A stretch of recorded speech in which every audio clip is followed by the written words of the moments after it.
Well, students, today we're going to finish up these seascape collages. I'd like you to take a look and see where else you might need some details.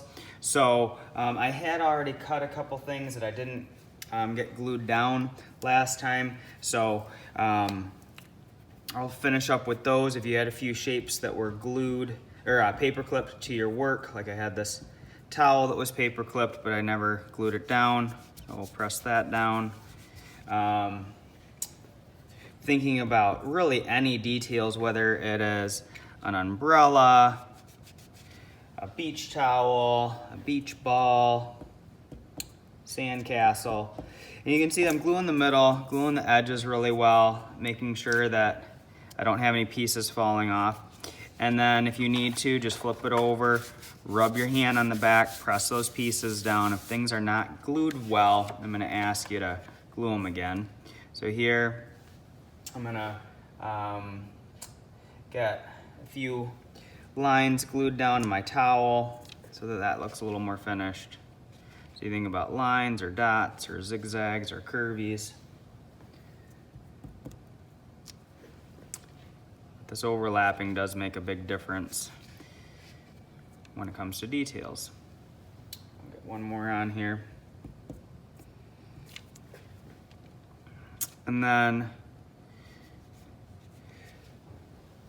I had this rock from last time too. Glue that really well, put that over here. And I wanted to put some overlapping on that with another piece, so I've got some black. Fit on here, let's flip it over, press that down well. And then, noticing that part's popping up, so I'm gonna press that better. We said that doing some grass is a quick way to get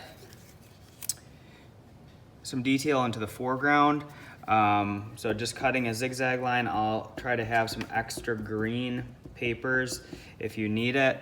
And I'm gonna put that straight line right down here. And please use more than one color green. So I'm gonna use the dark green and the light green. We'll line that up. And just as an example of how to cut that grass, instead just taking this and cutting a zigzag out of this.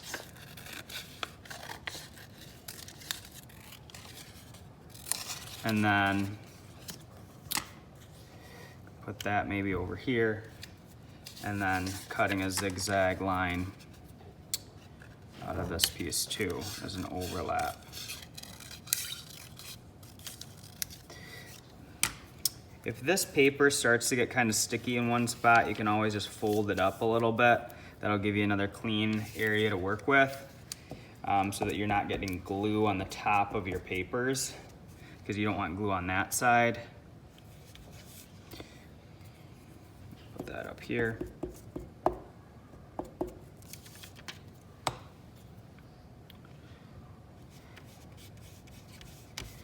Flip it over, press the back, okay? You can always get more paper easily out of this. Like I can use this zigzag and just cut it straight across. Then that would make it so then I could use another piece. So that's how you can use multiple papers, and then it doesn't waste paper.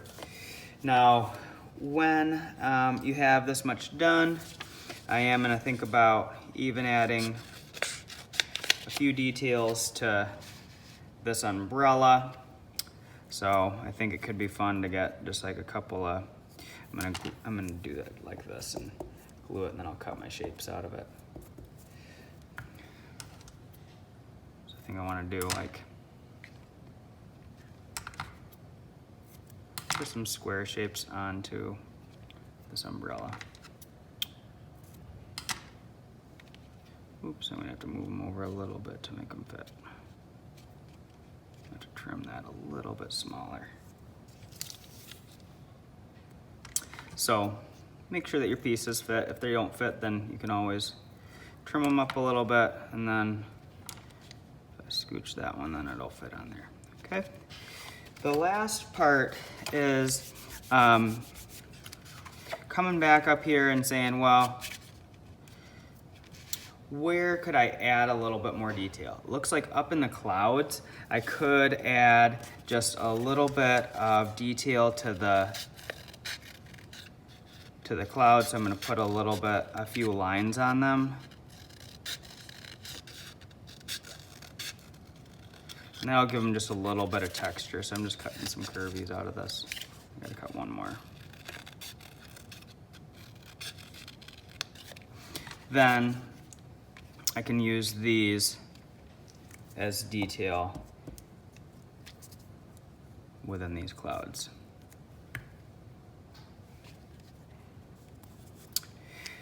For some of you, you might want to add a little bit of detail with a marker or with crayon. I'm gonna kind of see how things go. And if it looks like that would be a good thing for you to do, I'll pass out some Sharpie markers for you just to put a little bit of detail. We've worked a long time on these, so you don't want to overdo it with marker, but it can be a good way to put just a little bit of extra detail in where you need it. So we'll do, you'd want to clean up your space. I'd give you a Sharpie marker, and you can use it to do just a couple of little details. Like maybe I'm gonna do just like a couple of sand hills, or I could do a sand castle maybe.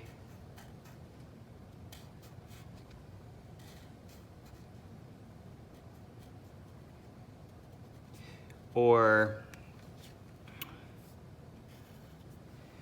add a little bit of detail into places where you might be missing things. So I'm just really accentuating things rather than like making totally new things. So maybe just adding a little bit of texture, adding a little bit of detail to this palm tree.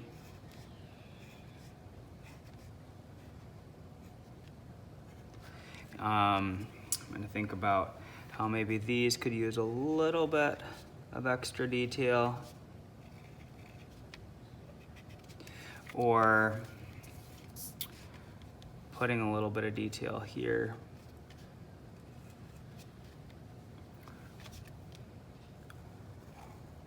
Even up in my sun.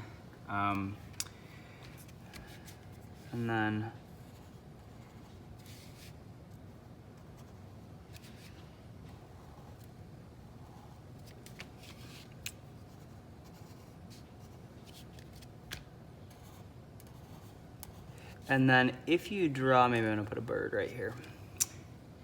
If you have a few things that you drew just to fill up a little bit more detail, then I would like you to give it just a little bit of color. Please don't color or draw all over your paper. I'm gonna use just a little bit of maybe some brown to give this sandcastle a little bit of detail.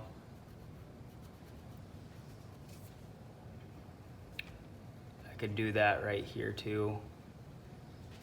And then just use a little bit of shading on this sand. But remember not to color the whole thing. I might do a little bit of green for this zigzag line. So if you choose to do marker, we are gonna put a little bit of color next to it. I might take a little bit of, make this a full shape. I think inside that, I might put a little bit of red. Give that some detail. Maybe put a little bit of white next to that gray. Let's see, I could also add a little bit in here for the bark for my tree. Kind of the same thing here. White's a good way to give it a little bit of detail. And then I think that I'm gonna do a little bit of red inside these windows to match the red that's up here on the top.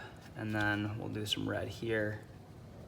And then maybe a little bit of orange to match that. So if you draw a line with marker, put a little bit of color next to it. And then the last thing that I'm gonna do is just put a little bit of crayon next to this marker line.